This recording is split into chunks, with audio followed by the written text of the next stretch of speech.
দেখছেন কলকাতা টিভি, ভাস্বতী রয়েছে আপনাদের সঙ্গে। শুরু করছি আরো বারো। রাজ্যসভায় বঙ্গ বিজেপি বাড়তে পেতে চলেছে, দুটি আসন পেতে চলেছে এবং তৃণমূলের সাংসদ সুখেন্দু শেখর রায় তিনি ইস্তফা দিলেন, দল থেকেও পদত্যাগ করলেন সুখেন্দু শেখর রায়। রাজ্যে বিধানসভা নির্বাচন এবং তারপর পালা বদলের পরে সুখেন্দু শেখর রায় তিনি একাধিকবার তিনি দলের বিরুদ্ধে ক্ষোভ উগরে দিয়েছেন। এবার তিনি পদত্যাগ করলেন, তৃণমূল থেকেও সরে দাঁড়ালেন, ইস্তফা দিলেন তৃণমূল সাংসদ সুখেন্দু শেখর রায়। কোয়েল মল্লিক রাজ্যসভা থেকে ইস্তফা দিতে চলেছেন। রাজ্য বিধানসভায় সংখ্যার নিরিখে এই দুটি আসন পেতে চলেছে বিজেপি বলেই জানা যাচ্ছে। বিশেষ প্রতিনিধি দেবজ্যোতি ঘোষ রয়েছেন আমাদের সঙ্গে নিউজরুম থেকে সরাসরি। দেবজ্যোতি, এই যে এই দুটি আসন এবার বঙ্গ বিজেপি বিজেপির তরফে পেতে চলেছে এই দুটি আসন, এবং সে জায়গায় সুখেন্দু শেখর রায় তিনি তো ইস্তফা দিয়েছেন, কোয়েল মল্লিক তিনিও ইস্তফা দিতে চলেছেন। দেখো, তৃণমূল কংগ্রেসের রাজ্যসভার সাংসদ ছিলেন সুখেন্দু শেখর রায়। তার বিবেক মাঝে মধ্যেই জাগে, আবার বিবেক ঘুমিয়ে পড়ে। গত কয়েকদিন আগেই তার বিবেক জাগ্রত হয়েছিল, তিনি দলবিরোধী মন্তব্য করছিলেন। এবার তিনি একেবারে তৃণমূল কংগ্রেস থেকে তার সমস্ত সম্পর্ক তিনি বিচ্ছেদ করলেন। রাজ্যসভার সাংসদ পদ থেকেও তিনি ইস্তফা দিলেন। একাধিকবার দলবিরোধী মন্তব্য করেছেন, দল তাকে সতর্ক করেছে, আবারও তিনি দলে থেকে গেছেন, চুপ করেছিলেন। এতদিন পর্যন্ত তৃণমূল কংগ্রেসে থেকে তৃণমূল কংগ্রেসের সমস্ত ক্ষমতা তিনি ব্যবহার করেছেন। এখন হঠাৎ করে প্রায় 10 বছর আগে ডেলোর ইতিহাস নিয়ে তিনি মুখ খুললেন এবং ডেলো নিয়ে তিনি বেশ কিছু বিস্ফোরক মন্তব্য আজকে করেছেন। এবং সেখানে কি তৃণমূল নেত্রী মমতা বন্দ্যোপাধ্যায়ের সঙ্গে একটি চিটফান্ড কোম্পানির মালিকের কি কথাবার্তা হয়েছিল তা নিয়েও কিন্তু তিনি বলেছেন ফরেনসিক রিপোর্ট তৈরি করা উচিত এবং ফরেনসিক তদন্ত করা উচিত। অত্যন্ত রাজনৈতিকভাবে একটি গুরুত্বপূর্ণ বাঁকে বাংলার রাজনীতি। ইতিমধ্যেই রাজ্য বিধানসভায় তৃণমূল কংগ্রেস ভেঙে চুরে ছাড়খাড় হয়ে গেছে। তৃণমূল কংগ্রেসের 58 থেকে 60 জন বিধায়ক তৃণমূল কংগ্রেস ছেড়ে নতুন তৃণমূল কংগ্রেসে যোগ দিয়েছেন।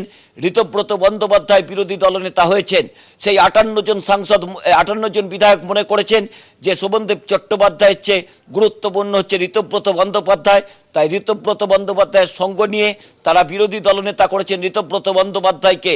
সেখানেও কিন্তু বেশ কিছু বেসুরো মন্তব্য শোনা যাচ্ছে, কারণ বেশ কয়েকজন বিধায়ক বলেছেন যখন তাদের সই করানো হয়েছিল তখন তাদের বলা হয়েছিল তৃণমূল নেত্রী মমতা বন্দ্যোপাধ্যায়। এখন তৃণমূল নেত্রী মমতা বন্দ্যোপাধ্যায়কে পরামর্শদাতা কেন বলা হচ্ছে? সেই জায়গাতেই কিন্তু আজকে বাংলার রাজনীতিতে অত্যন্ত একটি গুরুত্বপূর্ণ দিন। তা কিন্তু দিল্লির রাজনীতিতেও যথেষ্ট প্রভাব ফেলেছে।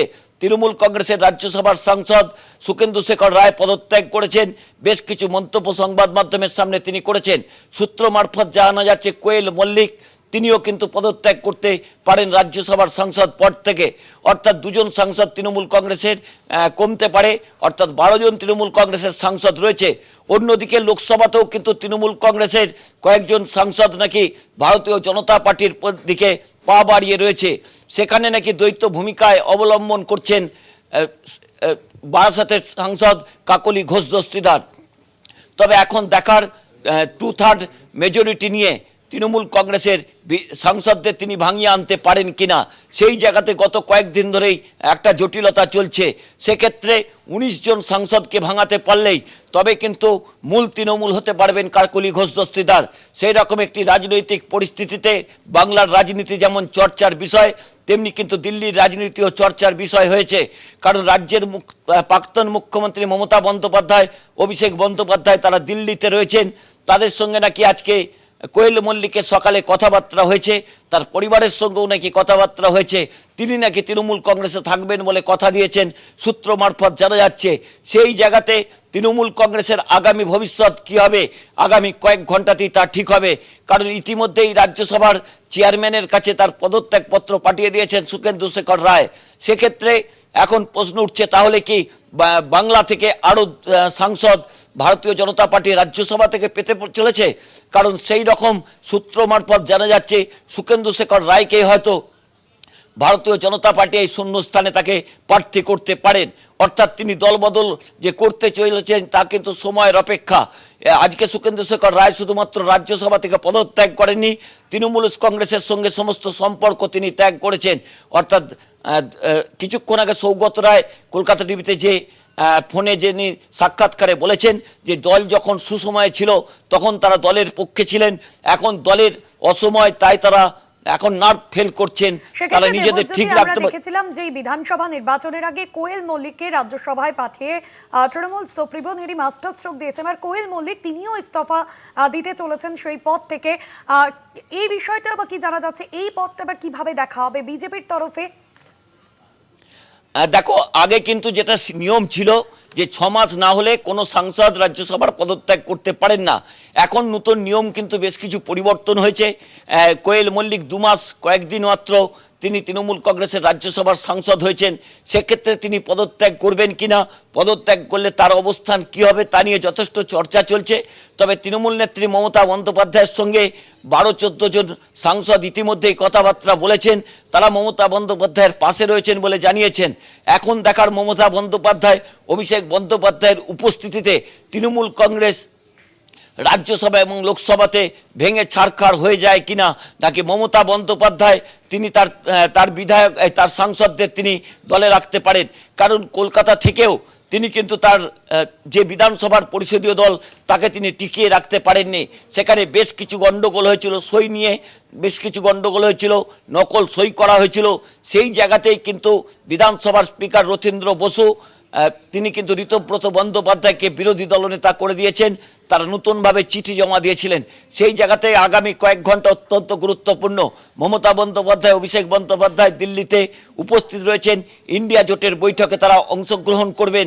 তার আগেই যদি তৃণমূল কংগ্রেসের রাজ্যসভা এবং লোকসভা এইভাবে ভাঙন স্পষ্ট হয়, তাতে কিভাবে তিনি ভাঙন রোধ করবেন, সত্যিই কি তিনি ভাঙন রোধ করতে পারবেন, নাকি মমতা বন্দ্যোপাধ্যায় 1998 সালে যে দল তৈরি করেছিলেন সেই দল তাসের ঘরের মতো ভেঙে পড়বে? তার জন্য অপেক্ষা করতে হবে আরো কয়েকটা ঘন্টা। অর্থাৎ দেবজ্যোতি, ভাস্বতী। বিধানসভায় এই ধসের পর আমরা দেখলাম যে বিধায়ক নিয়ে একটা বিতর্ক, যে রেশ কাটতে না কাটতে এবার সংসদেও তৃণমূলের বড় ধসের পূর্বাভাস। যেটা তুমি বলছো যে যে দলটা প্রতিষ্ঠা করেছিলেন মমতা বন্দ্যোপাধ্যায়, সেটা কি তাহলে তাসের ঘরের মতো ভেঙে পড়তে চলেছে? দেখো, রাজ্য জুড়ে যেভাবে পুলিশের অভিযান চলছে, বিভিন্ন জায়গাতে তৃণমূল কংগ্রেসের বিধায়ক গ্রেপ্তার হচ্ছেন, তৃণমূল কংগ্রেসের কাউন্সিলর গ্রেপ্তার হচ্ছেন, তৃণমূল কংগ্রেসের নেতারা গ্রেপ্তার হচ্ছেন। তাই কিন্তু তৃণমূল কংগ্রেস কর্মী সমর্থকদের চেয়ে তৃণমূল কংগ্রেস নেতাদের মধ্যে সবচেয়ে বেশি আতঙ্ক ছড়াচ্ছে। কারণ তারা 15 বছরের মমতা বন্দ্যোপাধ্যায়ের শাসনকালে বেশ কিছু দুর্নীতির সঙ্গে যুক্ত ছিলেন, বেশ কিছু তোলাবাজি, বিভিন্ন জবরদখল থেকে বেশ কিছু কাজকর্মে তারা যুক্ত ছিলেন। নতুন সরকার প্রতিষ্ঠিত হয়েছে, তাই পুলিশি তৎপরতা চোখে পড়ার মতো। সেই জায়গাতেই বেশ কয়েকজন বিধায়ক তাদের বাঁচাতে তারা এইভাবে নতুন দল তৈরি করেছেন। এই পিছনে কে আছে? এর পিছনে সত্যিই কি ভারতীয় জনতা পার্টি আছে? তুমি সঙ্গে থাকো। এই মুহূর্তে আমাদের সঙ্গে ফোন লাইনে রয়েছেন বিজেপি সাংসদ রাহুল সিনহা। এই মুহূর্তে আমাদের সঙ্গে ফোন লাইনে রয়েছেন। রাহুল বাবু, ইস্তফা দিলেন তৃণমূল সাংসদ সুখেন্দু শেখর রায়। শুধু ইস্তফা নয়, দল থেকেও তিনি সরে দাঁড়ালেন। কিভাবে দেখছেন কোয়েল মল্লিক, তিনিও কিন্তু ইস্তফা দিতে চলেছেন? তৃণমূলের যে সমস্ত ভুল নীতি, চুরি, লুট, এই ব্যাপারে সুখেন্দু বাবু অনেক আগে থেকেই প্রতিবাদ জানাতে শুরু করেছিল। কিন্তু যারা এই লুটের রাস্তায়, হিংসার রাস্তায় নেমে পড়েছে, তারা ওনার কথা কর্ণপাত করেন। আর এখন যে পরিস্থিতি দাঁড়িয়েছে, তৃণমূল কংগ্রেসের না কোনো বিধায়ক থাকতে চাইছে, না কোনো কাউন্সিলর থাকতে চাইছে, না সাংসদরা থাকতে চাইছে, না রাজ্যসভার সাংসদ থাকতে চাইছে। সব জায়গায় যে একটা ভাঙন ধরেছে, সুখেন্দু বাবুর পদত্যাগ এটার সবচেয়ে বড় প্রমাণ। এবং আরো আপনি দেখবেন রাজ্যসভা, লোকসভাতে একইভাবে তৃণমূল ছাড়ার ঘটনা আরো ঘটবে। এবং স্বাভাবিকভাবে বিধায়কদের মধ্যে যে একটা চরম অসন্তোষ, তার জন্য আলাদা বিধায়করা হয়ে গিয়েছে। অর্থাৎ তৃণমূল কংগ্রেস থাকবে না। আমি যেটা আগেও বলেছিলাম, অভিষেক ব্যানার্জি জেলে যাবে আর মমতা ব্যানার্জি একা পড়ে থাকবে। তৃণমূল বলতে কেউ থাকবে না, তৃণমূলের কোনো কার্যকর্তাও থাকবে না। সেই জন্য মমতা ব্যানার্জির উচিত, তৃণমূলের সাইনবোর্ডটা যে উনি লাগিয়েছেন, ওনারই উচিত মান সম্মান বাঁচিয়ে আগে সাইনবোর্ডটাকে নামিয়ে দেবো। ধন্যবাদ জানাবো আপনাকে। বিজেপি সাংসদ রাহুল সিনহা ছিলেন আমাদের সঙ্গে ফোন লাইনে। ইস্তফা দিতে পারেন কোয়েল মল্লিকও এবং ইস্তফা দিলেন তৃণমূল সাংসদ সুখেন্দু শেখর রায়। নিয়ে আমরা কথা বলছিলাম, আমাদের সঙ্গে দেবজ্যোতি রয়েছেন আমাদের বিশেষ প্রতিনিধি নিউজ রুম থেকে। দেবজ্যোতিদা, তুমি যেমনটা জানাচ্ছিলে এবং আমরা কথা বলছিলাম রাহুল সিনহার সঙ্গে, তিনিও যেমনটা বললেন যে দীর্ঘ সময় ধরে কিন্তু সুখেন্দু শেখর রায় তিনি তৃণমূলের এই দুর্নীতির বিরুদ্ধে বারবার সোচ্চার হয়েছেন। সরকারের পালাবদলের পর এবার তার এই সিদ্ধান্ত। দেখো, সুখেন্দু শেখর রায়কে নিয়ে যত কথা কম বলা যায় ততই ভালো। তিনি বারবার বেসুর হন, আবার তিনি চুপ করে যান। এখন তিনি দেখেছেন দলের অবস্থা খারাপ রয়েছে। এতদিন পর্যন্ত রাজ্যসভার সাংসদের পদ তিনি ব্যবহার করেছেন, তার সময়ও শেষ হতে চলেছে, তাই তিনি পদত্যাগ করেছেন। তবে এখন দেখার, যেভাবে তৃণমূল কংগ্রেসের পরিষদীয় দল ভেঙে গেল, সেখানে বেশ কয়েকজন বিধায়কের বিরুদ্ধে অভিযোগ উঠছিল। যেমন জাভেদ খান, তার বিরুদ্ধে প্রায় 90টি প্রপার্টির অভিযোগ পাওয়া গেছিল। ঋতব্রত বন্দ্যোপাধ্যায়ের বিরুদ্ধে বিভিন্ন অভিযোগ ছিল। এছাড়াও স্বর্ণকমল সাহা ছেলে, তার বিরুদ্ধে একাধিক অভিযোগ জমা পড়েছিল। সেই জায়গাতে তারা কিন্তু নতুন তৃণমূল তৈরি করেছেন। নতুন তৃণমূল তৈরি করার পর তাদের ওপর কিন্তু কোনো রকম পুলিশি অভিযান চলছে না বলে তৃণমূল কংগ্রেস অভিযোগ করছে। এখন দেখার রাজ্যের মুখ্যমন্ত্রী শুভেন্দু অধিকারী তিনি কি করেন।